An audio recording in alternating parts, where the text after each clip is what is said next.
nde eloko na mona pasi bandimi mutu bayesi pasi na mboka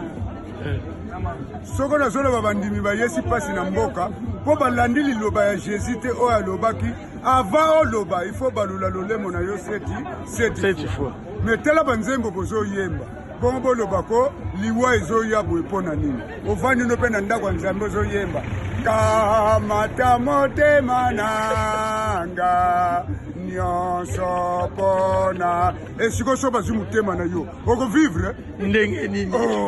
ovivre te ozomona yango ale ozuba oyembi na bino lisusu lelo tokokende na lola lelo ale avant okende na lola okosala nini il faut kufa ozomona banzembo kozoyemba donc ezanga nango tina ezopesa biso pasi soki otali lisusu mutu nyonso aza reconnaissant na se na ntango tolobaka toza bato ya masumu bo yo mutu masumu ozososola te ozosenga nzambe kitisa moto na yo ezikisa nyonso ya munguna mokolo yo koswana eza mosala ya nzambe oyo te ya munguna moto wana yo osengaki ekotiko te kamata yo mokolo yo kosala songisongi yango wana vie na nga nzambe alobi nous tirons les condamnations nous-mêmes nga nasengaka na yesu te banda na comprene na bible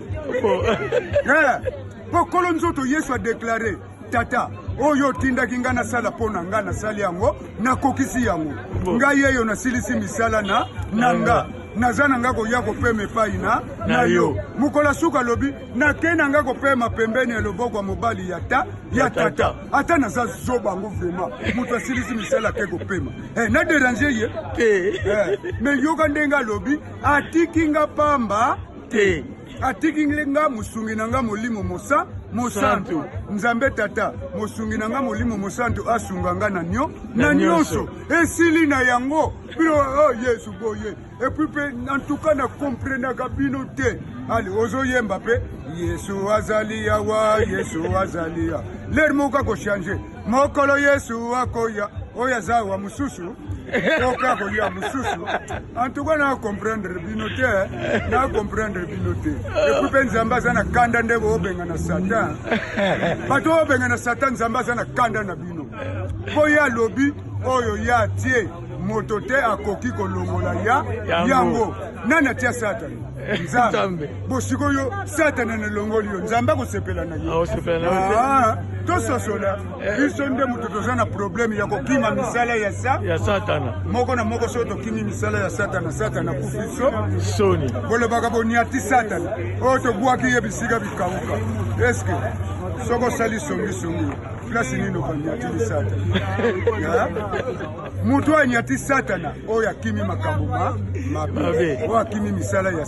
ya satana mpo niata satana ezali obéissance epai ya nzambe soko tosi nzambe satana kozala susu na force te na liboso na yo epuis mpe yesu akoma kilo bokomisa yesu kilo mpo na nini bokoma wana koloba bandimi kati na yesu